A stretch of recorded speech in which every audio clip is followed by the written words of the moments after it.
Good morning. You're watching The Market right here on 18 Hour with me, Aisha Faridi, Nikunj Dalmia, Avan Bash in the studios. And for our markets, we finally managed to eke out gains. We've made it to that 19,500 print as of last week. And yes, we managed to snap quite a consecutive losing streak, that of 5 weeks. Last week, of course, it was metals and real estate which really came to our rescue, with some of the larger heavyweights continuing to outperform, cases in point being both Reliance as well as HDFC Bank. But of course, the bigger question is, while of course, the mid and the small caps, they continue to, push on higher than what the benchmarks have been doing. But yep, the question is, what next? And do we continue to build on gains or not?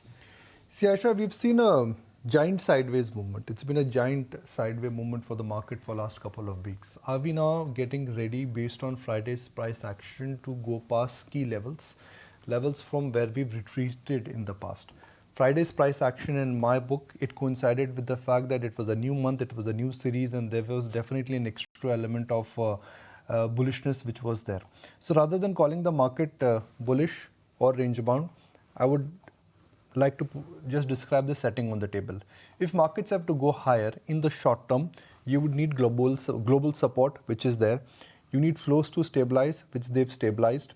And you definitely need a little bit of momentum coming back in some of the key heavyweights like banks. So two out of the three ingredients which are required for markets to go higher in the short term, which will help market regain momentum, I think are intact. The way I look at things is that global cues are intact and flows are decent, block deals are there, momentum in the broader market is intact. If the bank Nifty can oblige, like it did on Friday, then I will not be surprised that the near-term challenges in the market, at least in terms of the technicals, they in a sense could really help us. There are times in the market where first the Nifty moves and then the broader market and the small cap indices move. There are phases in the market where the momentum in the broader market per se really helps benchmark indices scale a new high. So I think the reverse factor is at play. But two out of three ingredients which will drive the market direction in the short term, I think they are favorable.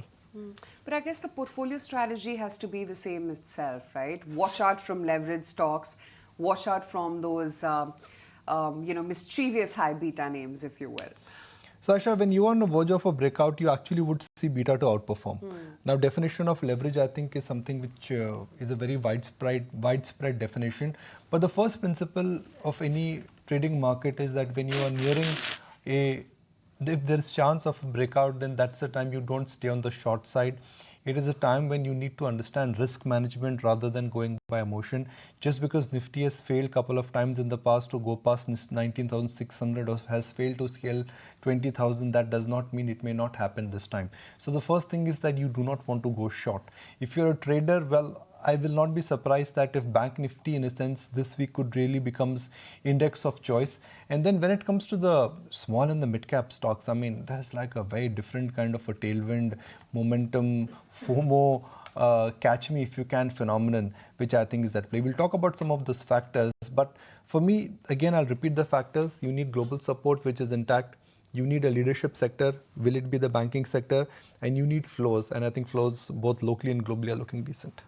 Okay, fair enough. Speaking of global flows, it was fairly decent actually, Nikunj. You had the Dow as well as the Nasdaq, at least for the week gone by, gaining quite smartly. So 1% or so for the Dow, for the Nasdaq 3.3%, 2.5% for the S&P 500, registering its best week since the month of June. On Friday's trading session, you also had data coming in with respect to the latest US jobs report. And for the trading day, it was a bit of a choppy close before easing out for the most part. And for the Asian markets this morning, it's mixed cues coming in. Hong Kong has managed to open up in the green. Kospi is below the flat line, and it's looking like mixed trade coming in for the Asian screen this morning.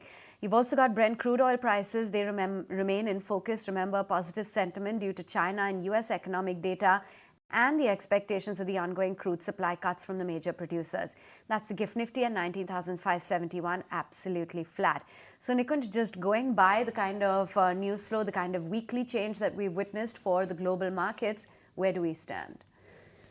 See, what is something which we really need to bring out for our viewers is the uptick which suddenly has happened in crude, material, metals, this entire commodity complex. And why that is important, because Friday's move, I will not use the word scary, but again, it is just coinciding with the fact that in the second half of this year, when inflation was supposed to go down, inflation seems to be moving higher. And especially in terms of what it means for India. While metal price is going higher, you may talk about metal stocks moving higher. But crude moving at $90 is something which I don't think markets were prepared for. Anything above $90, you get into this uncomfortable zone and you ask yourself that, oh, why crude prices are going higher? This time there is no supply disruption, there is no war, there is no demand destruction, there is no supply destruction. The demand per se is not that great because China, which is a large commodity guzzler, that economy has not come back.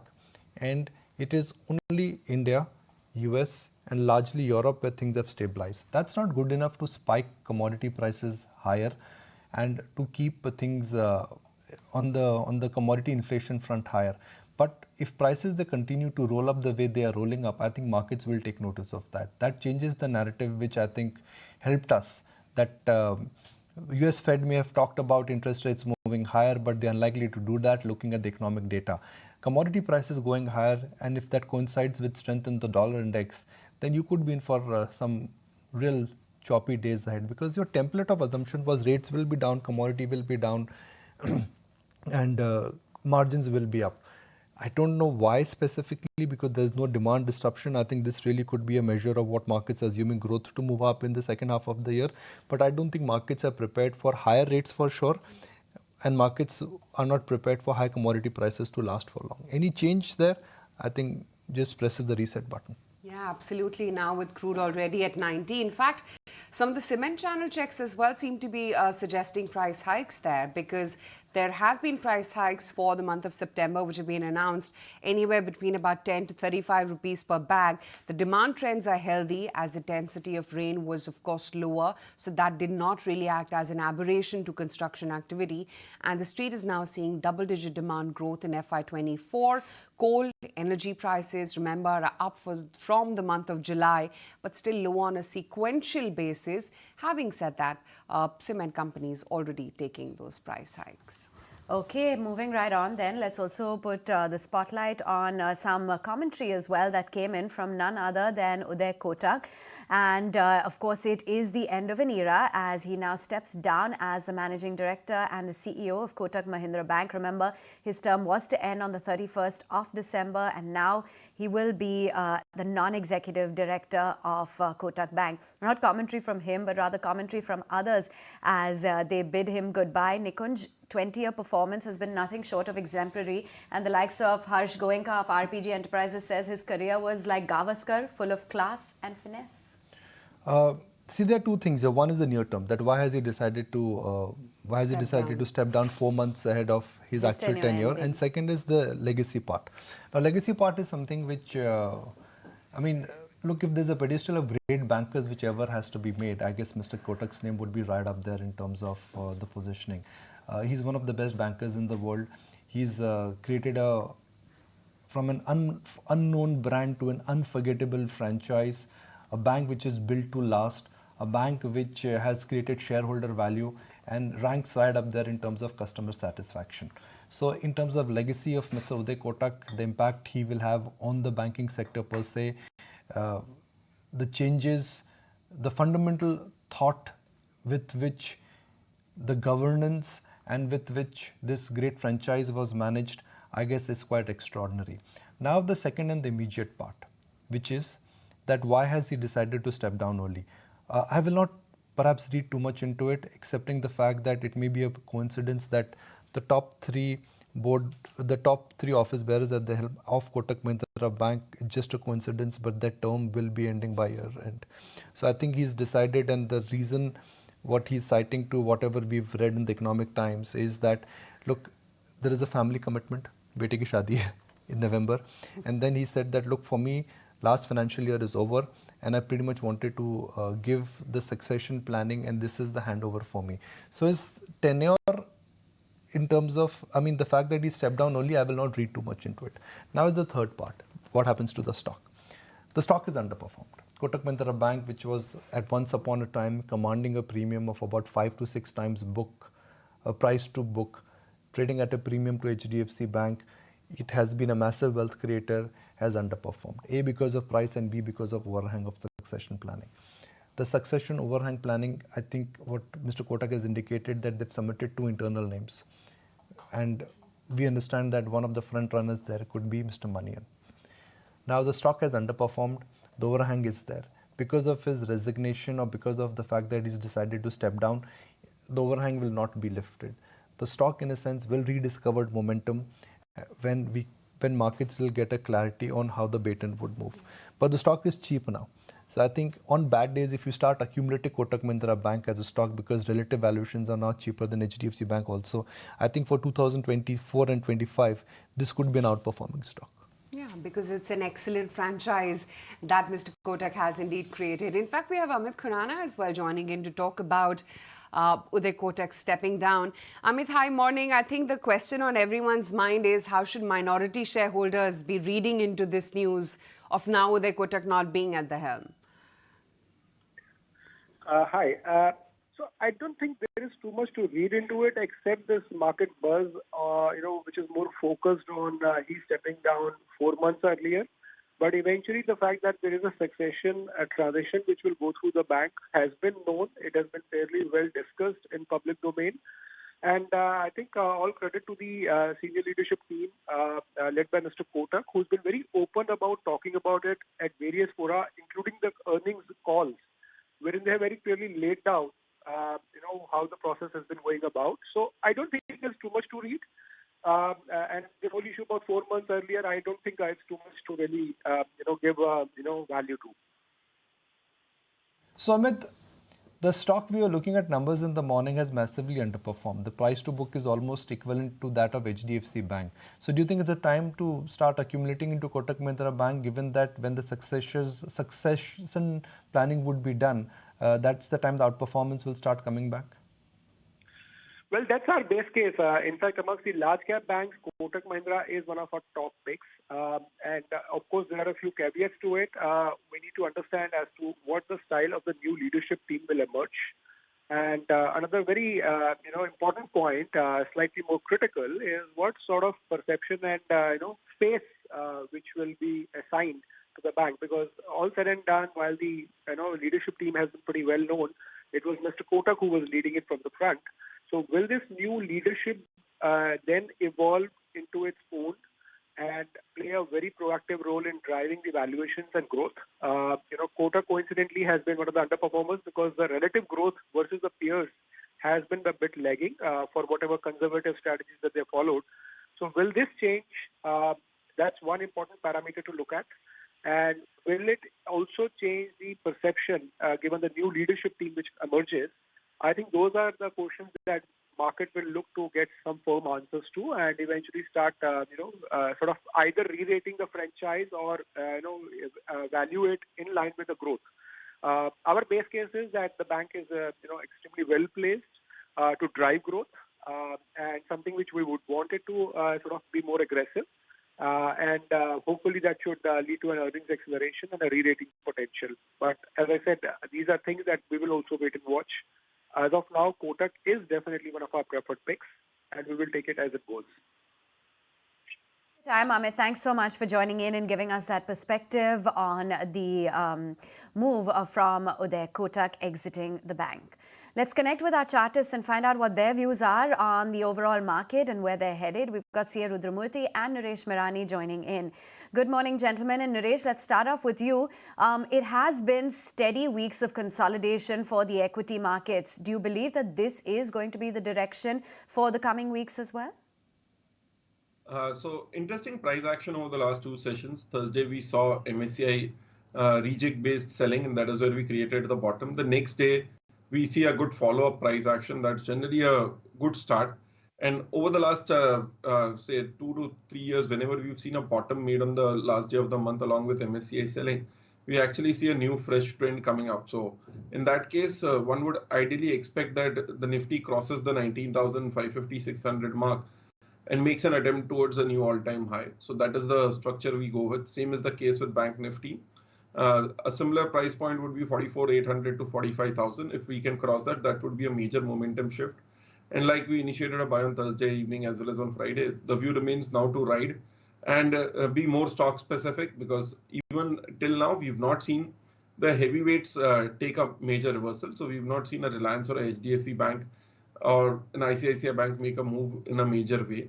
If that happens, we go above the 19,600 mark, and the broader market continues to remain buoyant in terms of hitting new highs across the mid-cap and small-cap indices. Interestingly, on Friday, we came very close to a new all-time high for Nifty 500. We hit a new all-time high for the Nifty total market cap. So overall, the bias is positive. One has to keep looking for stock-specific positions. The momentum shifts much more on a stronger way if we sustain about 19,550, 600 going forward, and 44,800, 45,000. Right. Rudra, clearly, while it was the Bank Nifty recovery, it was all about PSUs all through last week, right? Be it the BHEL, SAIL, the entire pack was holding up. You think that trend is here to stay? Yeah, definitely. I feel still there is some more steam left in PSU pack, and it can be these stocks like BHEL, or even if you look at stocks like even power sector stocks like PFC, RECs, which are doing good, NTPC, all these stocks can still go ahead. I don't see it topping patterns yet on the chart, and I don't see this to continue for very, very long time, but still we have not made an end. However, at index level, if I have to take a call, Nifty is still in the range of 19,200 to 19,600, which even Nuresh was referring now. But I feel market will not have any big momentum either on the upside or on the downside till we break this range of 19,200 to 19,600. But markets will be more theme specific, sector specific, and even stock specific till the index breaks this range. And similarly on Bank Nifty, the range is around 43,800 on the downside, and on the upside it's around 45,000. So till then markets will be more stock specific, and at index level let the range break before we take a directional bias. All right, let's find out then what the stock specific ideas are. Naresh, what are you tracking this morning? So going with the stocks again in the PSU basket, that is looking promising. So first is the buy on ONGC itself. The stock has given a breakout above that 180 mark finally. Good volumes on Friday. Price action was very strong, and it has attempted that 180 level quite a few times. A huge cup and handle formation, and on a dividend adjusted basis, it is it's a 3 to 5 year high. Seems like a fresh trend is starting up, and what happened with the NTPC power grid could happen in ONGC over the short to medium term. Starting off with a target at 200 could be much higher in the medium term. Stop loss at 175. Second is a buy on IndusInd Bank. Now, this is a stock which has been testing that 1430, 1440 mark for the fifth time over the last couple of months. A classical flag formation here. And after making that breakout about 1300, it has done the initial move and a good enough consolidation and contraction over the last few weeks. Expecting this to break out about 1430, opening up a target price of 1600, stop loss at 1380. Rudra, what about your stock strategies? I have one buy call as well as one short call. The buy call is on NTPC. Power as a theme has been doing very good, and NTPC has just given a breakout above levels of 227 and clearly closing at the highs of the day, volume supporting the price action. I feel still a lot of steam is left in NTPC. So I'm looking at initial targets of 250 on NTPC with a stop loss of 225. And if you see pharma, on Friday, definitely all pharma stocks were seeing some amount of profit booking, and I'm looking at shorting Divis Lab, which is available in future with a tight stop loss of 3,650. I will be shorting Divis Lab for an initial target of 3,500. So a long as well as a short call. All right, there you have it. All your stock-specific calls that are being flagged off by our chartists.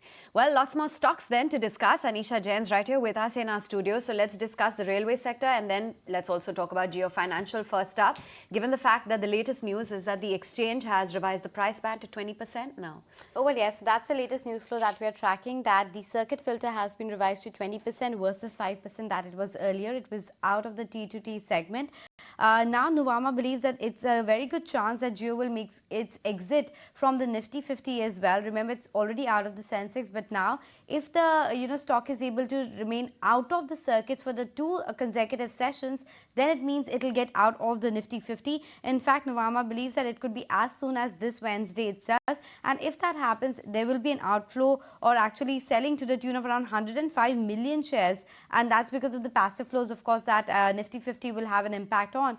But Nikunj, this is the technical factor on Geo Financial Services. Since its listing, we have seen very, very volatile moves. It's been usually logged in upper or lower circuit, but a lot of interest around this one. So Nisha, the technical aspect is that I don't think the index adjustment is over. Until the time the index adjustment is not over, the real value of the stock will not be discovered. The real value of the stock is always discovered when the technicals in the short term, they are not really overpowering what the real price discovery is. I'm not getting into the real price discovery, that what the price level of Geo Financials is, but yes, circuit moving from 5 to 20, like Anisha pointed out, that means overhang of the index adjustment that I think really could be behind us. So that should lead to price discovery. So sooner than later this week, I would imagine that the price discovery for Geo Financials should happen. But fundamentally speaking, when the stock went, when it got listed, there were different compulsions which were at play. The real value, what we understand when one looks at the brokerage reports, all of them are saying that it's between about 170 to about 190 rupees. So given where the stock right now is, that it is clearly trading above the fair value per se. But next 2 or 3 days would be volatile because the compulsions would be at play, and the last leg of selling which is still left by index sellers, I think they have no other option but to let's exit in next 24 hours or next 78 hours. So real price discovery I think should happen in this week itself for Geo. Yep, and you can't take your eyes off from railway stocks, can you? They're chugging along very, very nicely, just steaming and powering ahead as far as that space is concerned. And all of these stocks, the price moves will actually come up for you. In the last 6 months, they are up anywhere between 50 to a staggering 270%. That's the kind of move that we have seen. We were, of course, talking about the PSU basket as a whole, and this is one space out of that which has been doing rather well for itself. However, of course, it's much above the historical averages now. We do understand that, of course, these Vande Bharat orders are coming in. We are seeing a lot of order inflow as well as at least a lot of activity around it, but this is one space that's always deceived very, very often, because we keep talking about the green shoots, but they have never materialized into something bigger. And also these are long gestation orders. It's not that overnight we'll see a big bump up in earnings, and at least that's been very volatile. See, it's like trees don't grow to sky overnight. It is not Jack in the bean stocks that you put in the beans and next morning you will see, tall trees. These are businesses which take time before they start really developing. So the big picture, at least for the railway, is very clear. Railway capex is strong. The government order and the government push, I think, is visible. There are a handful of railway companies which will qualify the cut. And for the subsidiary of Indian Railways, when they went public, nobody wanted to buy them. But now there seems to be a FOMO and there seems to be a desperation. But if I really have to talk about the price trend, which is what we need to look at, I think the price trend, purely in terms of price action, and map it up in terms of the delivery based price action and the sheer concentration of the category of traders and retail and HNI investors right now participating, it reminds me that right now in the near term some of the railway stocks are looking stretched. Now stocks can remain stretched for an extended period of time before they actually peak out. So it's very difficult to talk about how long the momentum will last, or will the momentum last not at all. My point here is that you have to map the risk reward ratio. If you're planning to buy them now, then you're chasing momentum, you're not buying value. 6 months ago, a year ago, you were buying value, you were buying a big mega trend. I think now you're chasing momentum. So there's nothing wrong in chasing momentum as long as you know that you're chasing momentum. So if you're chasing momentum, then go for them. But if you're chasing value and mega trend, well, that market has already rediscovered that. So depending on, just like one shoe does not fit all, depending on what your approach of the market is, I think railway stocks will qualify the cut. Yeah, depending on the overall risk profile and your appetite. Anisha, thanks so much for joining in and flagging off all of those newsmakers. Time to connect with David Lennox. He's a resource analyst at Fat Profits. Thanks so much for taking time out. And just wanted to talk a little bit about this move that we're seeing in crude oil prices. What's your outlook on what OPEC Plus may do? Well, look, certainly if you have a look at what OPEC have been doing, they've no doubt been keeping their end of the bargain when it's coming to keeping those production cuts in place. And really, that's what's keeping the oil price under some tension. However, we do think over the longer term, there is still enough doubt in the market's minds to suspect that there could be some destruction of demand still if economic growth does in some way start to fall again or inflation raises its head. So from that perspective, OPEC are keeping enough tension in the oil price not to see it going up to $100 a barrel. They're just keeping it in enough tension to keep it around that $90 odd to $85 region. That's keeping the US oil producers out of the market, and it's keeping OPEC as the kingpin when it comes to price making. So our forecast going forward, we're not expecting to see the oil price move anywhere towards $100 short soon. We do think that it's going to stay within the range of $85 to $90. Okay, fair enough. And what do you believe in terms of the news price, the triggers rather, is going to be the most critical to watch out for in terms of the kind of economic support measures that have been announced by Beijing, the manufacturing activity as well in China? Well, look, certainly we've been well aware that China are in fact moving towards and implementing strategic stimulative programs. They have been doing that for some time. They've got a target that they wanted to achieve in their GDP growth, and we're certainly well aware that that's what they're probably going to hit come the end of the year. So that would suggest to us that, yes, there will be further demand coming out of China for gasoline, and that's going to keep demand in tension. However, we are well aware that OPEC have got an agenda not to let the oil price run too high, because they don't want to have the US producers coming back on stream, especially those shale producers. It does take the pricing cord away from them.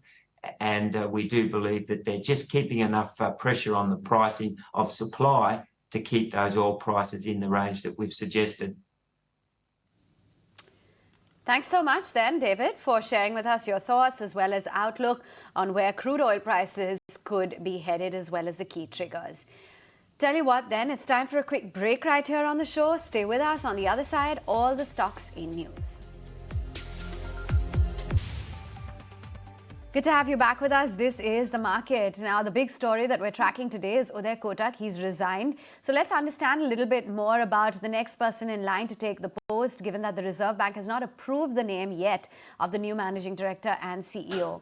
Well, ET now has learned from sources that they have recommended the name of KVS Manian for the post. We've got Ankur Mishra with the details. Ankur?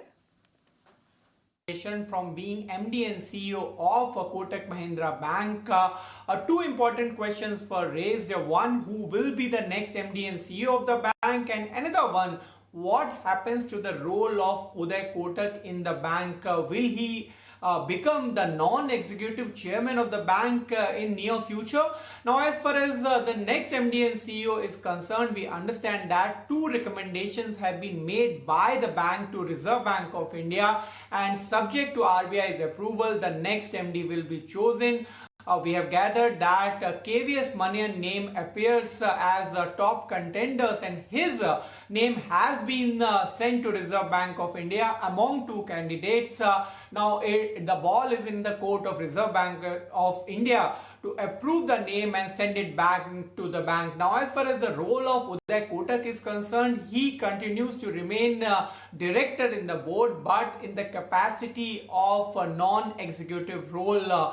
Now, as far as being chairman or non-executive chairman in the future, what we understand is that bank has not made any decision yet on that front, and no application has been sent by the bank to Reserve Bank of India for appointing Uday Kotak as non-executive chairman, and that decision is yet to be taken by the lender.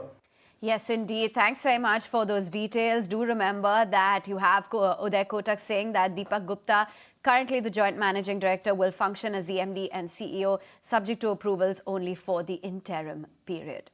All right, lots more in the spotlight today. Bajaj Finance, for instance, will be in focus on the back of the management meet.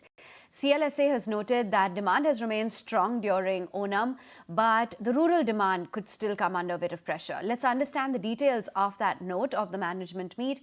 We've got Vinny here to break it down for us. Morning, Vinny. And absolutely, the key highlights that have come in from Bajaj Finance meets, and this is a note that is from CLSA, they're saying that the company is seeing good growth, but the concern, one factor is that, rural growth, maybe that could be a concern given that the rainfall in the month of August was a bit subdued. So Maharashtra and Rajasthan, that is a worry in terms of the weak monsoons could create some pressure on the rural demand there. But other than that, during the month of Onam, they've seen very good demand coming in, especially in the southern India, that has been quite strong. Asset quality trends, they said, have been strong as well. But the management is trimming 10% of their disbursements in unsecured loans. Other than that, they expect to reap some benefits in terms on the liability side with the exit of HDFC. And key client questions were around the liability management, the impact of Geo Financials and banking transactions as well. Now, CLSA is maintaining a buy given a target price of rupees 9,000 per share, and they believe that they are well poised. Bajaj Finance is well poised for growth as well as profitability in the medium term. Personal loans doubled in 3 years, being mispriced by the industry is what the word is coming in from CLSA, and they believe that the well-placed liability management for the foreseeable future is something to watch out for, as well as the company is aiming to be a 4% retail credit in India over the next 4 years. So this is the key highlight that we're keeping an eye out on. Thanks for those details, Vinny. Let's move right on then, as Morgan Stanley has come out with its India equity strategy note. They expect the markets to rise by around 10% up to the election date. What else does the note highlight? We've got Anisha here with the details. Anisha? Oh, well, yes. Rhythm Desai of Morgan Stanley has come out with a fresh equity note on India, and they are talking about the big risk or the big political event, actually, which is lined up for the Indian markets. Now, in their assumption, they are expecting that the elections will pan out next year in April 2024, and the results will be out in May. Ahead of that, they are expecting that the markets will rally 10% because that's what the historical precedence has been so far. But they're not ruling out the possibility that there could be an advancement of the date of elections. And if it does happen, there'll be a shorter duration in which that maximum run-up will happen. So that's the key takeaway coming in from the Morgan Stanley note. Having said that, they're also talking about the post-election event as to what the move in the market could be post the elections, because that also is quite major. Now, they're expecting a wild swing at that. They're expecting a lot of volatility depending on the outcome, wherein there's a possibility of an up move of 5% to a decline of 40% depending on the outcome of the election. So the swing can be as much as plus 5% to minus 40% post-election. But ahead of that, they're expecting a 10% up move coming in. They're talking about how one needs to be very cognizant of the other external factors as well as to the sentiment of the people on the ground. They're also talking about how the US data is also going to be important. Having said that, in terms of the best way to position your portfolio, they are talking about that one should be overweight domestic cyclicals, rate sensitives as well as technology. So those remain their top bets. But yes, that 10% up move is something that you need to watch out for. Oh, yes, indeed. Thanks, Anisha, for highlighting what Morgan Stanley's India strategy is. Let's welcome on board then Digant Harya and talk about what he's making of the market texture right now. Digant, hi, morning. I guess, all the weekend conversations did revolve around Uday Kotak stepping down 4 months earlier. Wanted to understand, what do you make of how minority shareholders are going to react to this? Because Kotak Bank has really been an underperformer of late. Hi, morning. Thanks for having me here. This was a discussion point since say last 6-7 months that Uday's term will expire in December, and who next and what next. So I think it's not just that it's a total surprise. Somewhat expected that he would have had to step down. Now, see, the bigger question now would be that the brand Kotak and Uday, like they were just one, and now with Uday stepping down and professional management taking over, whether it's the internal candidate that is selected by the RBI, or will RBI tell them that, okay, no, you need to have an external candidate to maintain the independence. I think that will be a more important decision that will drive, the stock in the near term. But, having said that, Kotak is not the only underperformer. If you look at all the good quality financial names, be it HDFC Bank, be it Kotak Bank, be it to some extent even Bajaj Finance or SBI. They have been underperforming for the last, a year, or at least the twins Kotak and HDFC for more than 2 years. So I think this market should be still waiting for whether RBI allows the internal candidate to become a CEO, and whether RBI has no objections on Uday Kotak remaining the non-executive director. So I think market will still hold its breath. The verdict is still not out. I think another 2-3 months is where a lot of clarity on the leadership and the transition will come. So I think it's just we are halfway through this whole transition process. The other half is who now leads the bank, and does Uday Kotak remain the non-independent director, non-executive director? Yep, all of that remains to be seen. Stay on with us, lots more to chat about, but I just want to shift gears quite literally to the auto space. It's been a 14% year-on-year growth when it comes to Maruti sales, or Maruti Suzuki's auto sales numbers. Shashank Srivastav is now joining us. Thank you so much for taking time out. Let's begin by talking about how the festive season has been. What were your Onam sales like, and what's the expectations now? The Onam festival in Kerala, which started from 17th of August. We had the Onam, that's the start of the Chingam month, and the Onam, which was celebrated day before yesterday. This period saw a growth of about 24% in retails, as also in the booking. So that's a great beginning, I would say, because the festive period in India starts from the 17th of August with the advent of the Chingam month in Kerala. Then later it goes on to the Ganesh Chaturthi, Janmashtami in the western part, and the northern part of the country. During the Navratras, we have Gujarat and Bengal as the main areas, and then Diwali, Dhanteras, and Baidu in the north and central part of our country. So generally speaking, the festive season gives you about 23 to 26% of the annual sales of any financial year, statistically that is. And this year it's expected that the sale in the industry annual volume will be about 41 lakh. That means you can expect a sale of 1 million units, 10 lakh units in the festive season. So the beginning has been good, and we are hoping that this trend of the strong demand would continue going forward. On your question of which model, well, we're seeing a lot of traction on the SUV and MPV front. Sure. Shashank, inventory levels, they've been a concern for you, right? Especially in the PV segment. We understand that inventory is at a 4-year high, and this is something you indicated to us in our last interaction with you. Will you be giving them more discounts to sell the old or legacy models? So if you look at the inventory level, end of August, the inventory levels estimated to be around 311,000. And you are right, this level of inventory has been first time we are seeing after 4 years. Previous high inventory of this level was in September of 2019. That's 4 years back. But obviously the volume levels are now different. The volume levels the retail for August was 343,000. By that calculation, it is still just under 30 days of stock. Now, 30 days of stock is not really abnormal. So if you look at the absolute inventory, it does seem high. But when you look at it in terms of the number of days of inventory, that is obviously dependent on the sale trends, that doesn't seem to be an issue.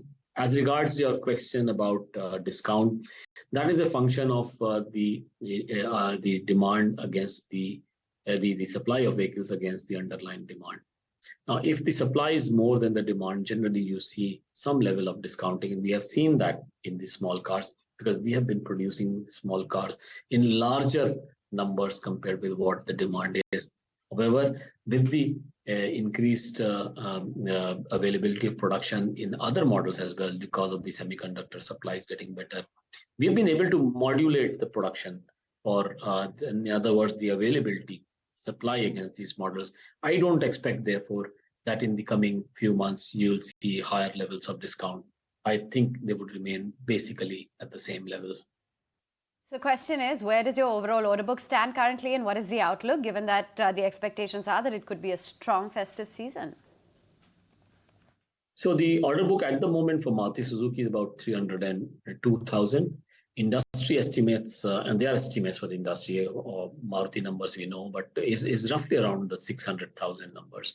Still pretty large, but as I said, with increased production, with better availability of semiconductor component, we hope that we'll be able to reduce this number and try to bring down the waiting periods for our consumers. Going forward, I would expect, obviously, the market seems to be good. We are looking at a 5 to 7% overall numbers in the year, going up to 4.1 million. That is 41 lakhs over last year's number of about 3.89 million. So that's the number we are looking at. We obviously, there are factors which can impact this negatively as well, and those are the inflation rate and the monsoon patterns, which could disturb the strong numbers that we are expecting. Right. So when it comes to small car segment, especially for the hatchback entry segment, are we seeing any change in the sentiment now on ground? So generally speaking, during this period of festive, you do see an uptick in the small car numbers. In fact, while those seasonal factors might be there, generally speaking, if you look at the data across the years, over the last few years, there has been decline in the overall volumes as well as the contribution of this segment to the overall sales. Used to be 45-46% a few years back, now about 34% last year, and now this year about 30.5%. And that is largely because of the affordability factor coming down. Otherwise, in terms of demographics, I believe within growing economy, you would see a growing transportation requirement, which should push up the demand for among the first-time buyers for this segment.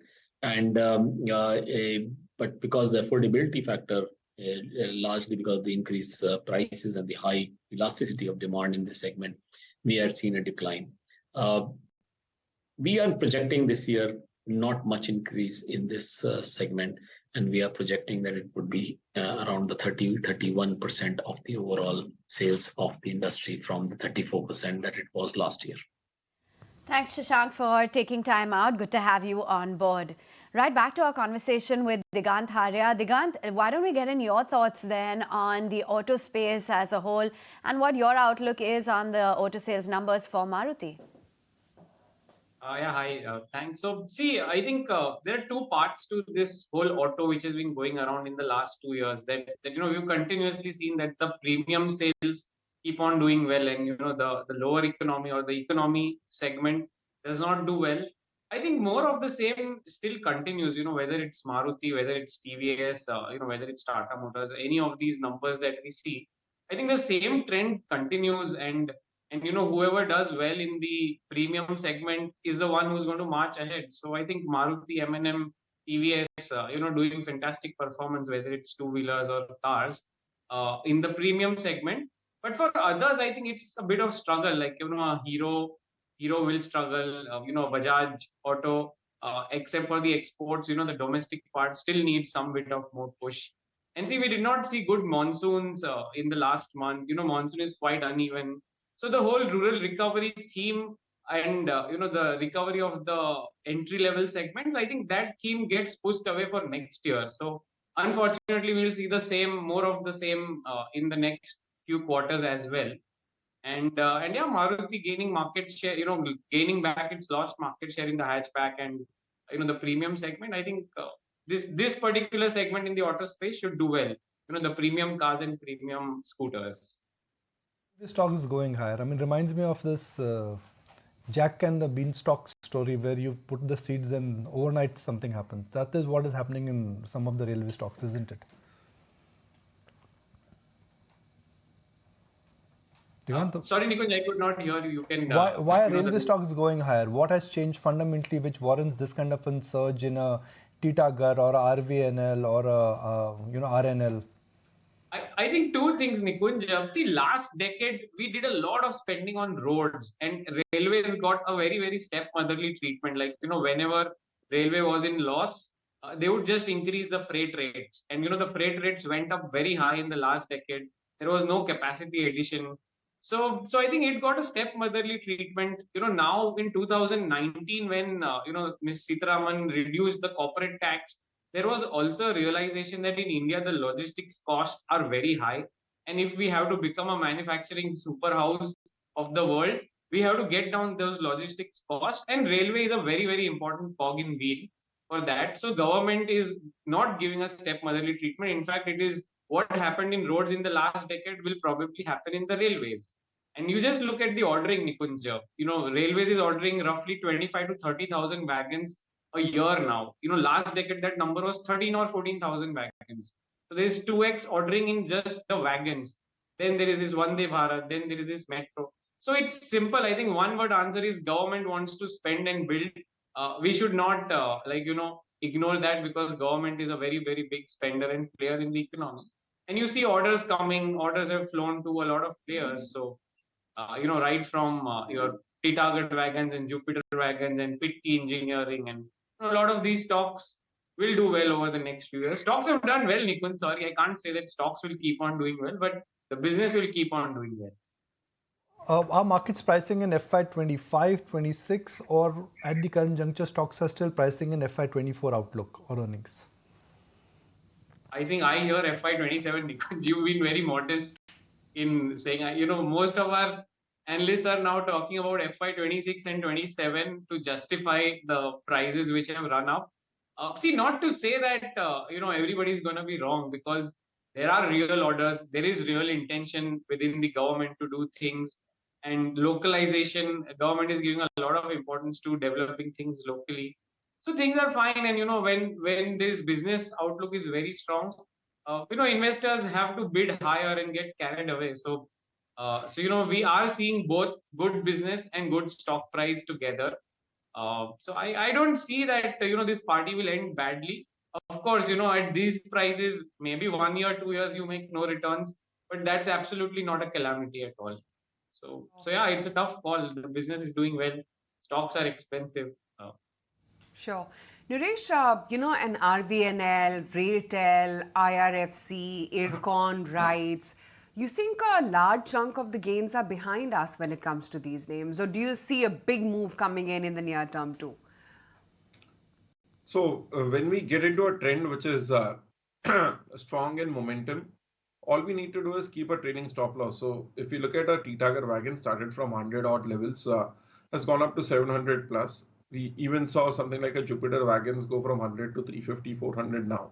So out here, RVNL has just gone up from 30, 40 levels to 130. The move has been very similar. But what do we do in this case is continue to keep a trading stop loss, wait for the previous major swing lows to break. Because when momentum starts, it's difficult to call what sort of craziness could happen.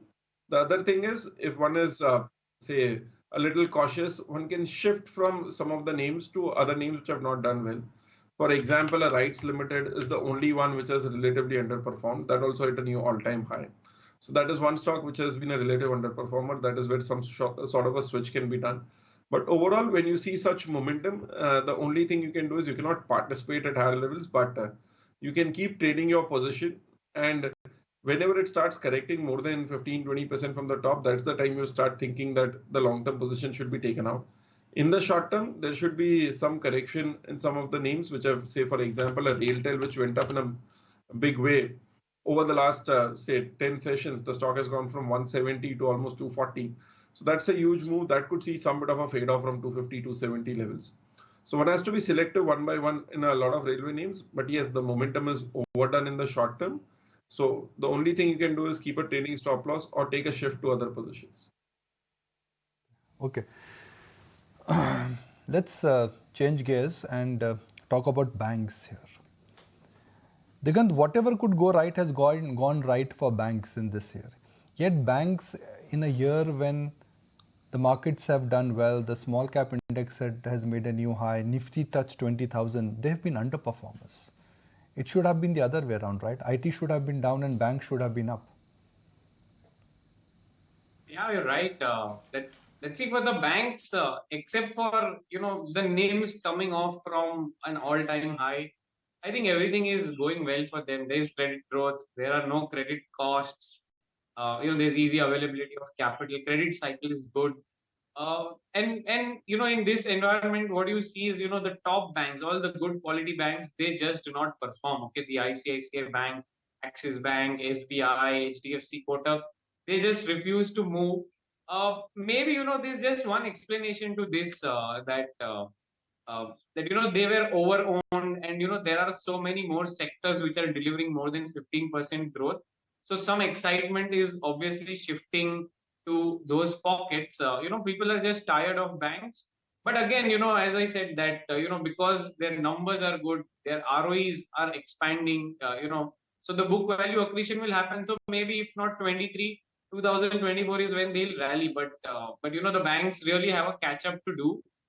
In fact, that will be one of the safest pockets in the market for the next 12 months, because they're still trading near their long-term averages, or some of them even below.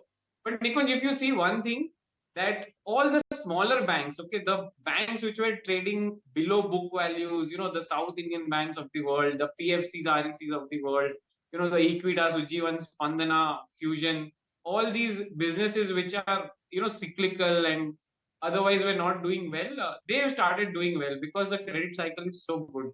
So I think for some more time, this whole thing can play out, that the giant stocks which are very well owned, the large banks, they may not do well, and the smaller ones will keep doing well. But I think for a player who is like, not, very, very momentum or trade oriented, I think it makes sense that, the profits made out of a lot of other small and mid caps, some of them can be parked in the large bank, because there's safety and there's potential for, 30-40% returns. So. Sure. Okay, that's the take coming in on banks and in particular Kotak as well. Well, the biggest market voices, we had them all through last week, and they share with us their views on the top sectoral bets that they have. Let's hear it out from Milind Karmarkar, Sameer Arora, as well as Mahesh Nandurkar. I think we are at a cusp of growth when it comes to rising per capita income. And from 2,500 to 6,000 could happen in a span of next 7 years. So anything which benefits out of this, because that is almost 2.5 times in 6 years. And if that happens, then all these sectors, whether it's insurance, whether it's finance, whether it's retail, so these are the type of stocks which I would classify under above 5 years. 3 to 5 could be these railways and EMS players. If you look at the fact that the banking sector is strong and doing well and hasn't done anything for at least now the calendar year and maybe even some part of last year, and it's a big part of the market, and you are getting foreign flows, and you can buy things like HDFC Bank at 3-year-old prices. It is the easiest thing for the world to do. So on Zomato, may I say that you were the first guys we told when it was 52. The thing is, when it is falling every day, to come and say that we own it or we've just bought it, rather than now when everybody is buying it. I do expect some, flattish movement, sideways movement, maybe slightly a weakish trend in the broader markets. And, in that context, staples, should outperform. IT would also probably be a sector where, you will see some outperformance over the next 1 to 2 quarters. But once again, that's going to be a tactical bet for me and not something that I would buy and hold with a, as I said, 2-3 year view. Digant, what's the view when it comes to hotel stocks? Because the street seems to be a bit divided. One saying that they've run their course and, the post-COVID demand fervor has sort of played out already, whereas the other believes that there is still a lot more to go by way of gains. Your thoughts? Yeah, I see. I think that the post-COVID gains have been made, but I think the base of the travel, I think it still remains pretty high. And see, hotel is one industry where supply does not come overnight. It takes at least 2 or 3 years for the supply to bounce back. And I think we were at a stage where the supply was short. COVID hit us, and I think there are still some legs to go. The only difference is that now within hotels, it may be worthwhile to play play the premium segment within the hotels as well. Something like an Indian Hotels in and something like a Lemon Tree, because these are a business premium hotel, and in Taj hotels are anyways the most premium hotel. So now it may make sense to get out of the smaller ones where supply can come up easily But I think it still makes a lot of sense to be in the premium segment of hotels because the travel demand is not going anywhere. The young India will actually travel more and more in the coming decade. So I don't think we have made a top. We may have made a slightly higher base, but yeah, that's I think it's a more structural story than most of the other things in the consumer space.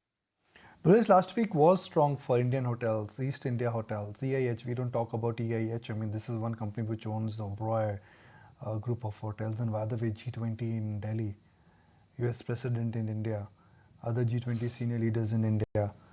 Just imagine that what will happen to the 5-star and the luxury hospitality rates, at least in India. And then you have another follow-up, which is World Cup. So next 2 quarters, you can be reasonably assured that there is going to be enough demand and supply is not getting added up in the next 2 quarters. So Nuresh, Indian hotels, we've discussed thread and bear last week with you, but there was spark in Lemon Tree, EIH, something which we don't discuss. Do you think the momentum will sustain it this week itself, this week also? So we discussed EIH hotels. I covered it also in terms of a chart buster. So if you look at EIH hotels, it underperformed this whole rally of hotels. Now, if we go back to EIH hotel prices back in 2007, the stock had made a top around 230 to 240. Same was the top in 2017 to 2018, and then in 2022-23 also. Finally, it has broken out meaningfully those levels. So that's a similar chart formation to what happened with Indian hotels at 160 to 180. And we've seen what happened to Indian hotels over the last couple of years. So very similar chart breakout. We've seen a move from 220 odd levels to 270 in the last 2 weeks, 2 to 4 weeks. But technically, this is a long-term setup, which could ideally be, say, when a 15-year breakout happens, we generally see 1 to 2 great years wherein it could more than double. So ideally, the case is the stock goes to 400, 450. Now, in the short term, the problem is the stock has rallied a lot. So one has to build a position on declines or start off with a starter position and be ready to add on declines. So technically, the setup is clear. It's a multi-year breakout. The whole say catch-up is left in a major way. So I would expect it to be a buy on dips and have a longer-term target, which would be much higher. Same is the case with a lot of other hotels also, which have not done well. So if you look at a Lemon Tree, the stock has done well in the near term, but the stock listed at somewhere closer to 80, 85 levels back in 2018. So from that price point, it doesn't look, say, a big move from 80 to 108. Yes, from the lows of COVID at 20 odd levels, it would look like a 5x, but from a longer term basis, it has not done well. So Lemon Tree also gave a breakout recently above the 100 levels. That also looks promising. The dip right now is a buying opportunity. So hotels as a structure, the thing is, it is not just about COVID. It's the fact that they are turning around after 2007. So that's the time most hotels topped out and did nothing for the next 15 years. So it's a much longer term breakout. There have been no believers on Indian hotels at 250. The stock is at 400. Same could be the case with a lot of larger hotels even now. You know, every time when it comes to hotel stocks, be rest assured that when I'm asking a question to Nuresh, the answer would be at least 2 minutes. That's your passion about hotel stocks? So the stocks which are not discussed are ones to be discussed. Yes. When it comes to IT, when it comes to pharma, Nuresh will give a one-line answer. Right, Nuresh? Yeah, so those are sectors I don't like, Atham. Digant, metal stocks. China is not picking up, but prices are going higher. Everybody is now of the view that US will pick up. There is no recession. There is no soft landing. In fact, there is no landing at all. And prices of steel or copper, they've gone higher in the last couple of weeks. Is that a good time to be contra and buy into metal stocks? Absolutely. I think this is one pocket where see the balance sheets, you look at the companies across the globe, the largest aluminum producer in the world or, the largest metal company in India, the balance sheets are all delevered. And who would have thought that even in a bad year like last year, like Tata Steel still ended up making, 8, 9, 10% margins and, large levels of EBITDA. So, there is an inherent strength in all the balance sheet of the companies. And, after that last 1 year, because of the Ukraine war, there were a lot of disturbances. I think we'll see a good pickup in demand for metals. When metal prices are going up, I don't think China is not doing well. China is actually doing quite well. Because a lot of commodities cannot do well without China doing well, because it's the largest importer, largest consumer of maybe 20, 25 different kinds of metals and commodities. So, and we've also seen that, the US is trying to re-industrialize itself, their Inflation Control Act and the Chips and Electronics Act. A lot of these things are pointing out to the fact that, a lot more metal will be needed to build the factories, be it in US, be it in China, be it in, Europe is the last one to respond. They have still not responded, but Europe has no other choice but to, come out with an industrialization policy of its own. And lastly, there is all this wind energy and, a lot of this renewable transition. All of this, Nikunj, is going to be metal heavy. So companies with good balance sheets, I think metal companies have seen a brilliant consolidation of 1 or 2 years. The prices are favorable and we are going to see an upcycle over next 1 or 2 years. So it could actually be a good time to look at this sector. What about the outlook on BHEL, given the furious order wins that we've seen? It seems to be all working in favor, Digant. Yeah, so see, BHEL is again the beneficiary of a lot of this government spending, this whole energy transition, energy efficiency, these themes. So the order inflows in BHEL are absolutely fantastic. But like everyone, even I'm scarred with what we saw in the last 15 years, that BHEL always had a lot of orders, but they could never execute well because of their PSU nature. So, that's the only thing that keeps troubling us. But somebody who does not have those scars, I think, BHEL is set for good times. Like, last 2 weeks or last 2 months, it has got orders worth more than, say, 40-50,000 crores. So good times are surely in. It's just that, you have to get over the scars of the past 15 years to participate in the stock. But having said that, I still don't, I cannot discount the fact that, orders have to be executed to earn the money. And, execution is where BHEL really has always failed. So I don't know how they will change that part of it. There'll be a lot of government intervention which will be needed. Let's find out what those mid-cap strategies are. What is it that our chartists are picking out? And of course, what are the pre-open rates this Monday morning? And yes, it continues to remain in consolidation mode. Let's find out then. Naresh, what's on your radar? So that would be a buy on LIC Housing Finance. The stock has come very close to that breakout point of 430, 440. The stock is ex-dividends on a dividend base adjusted basis. The stock has given a good breakout above the mark of 440 ideally. Now this was the high for the stock in 2022. Also the high in end of 2021, and the stock has underperformed for a very long period of time. The stock used to be 430 back in 2015 as well. So looks like a multi-year breakout in the making, and the whole trend to be changing again. It could be start of a longer term uptrend as well, taking a short-term target price of 480, stop loss at 418.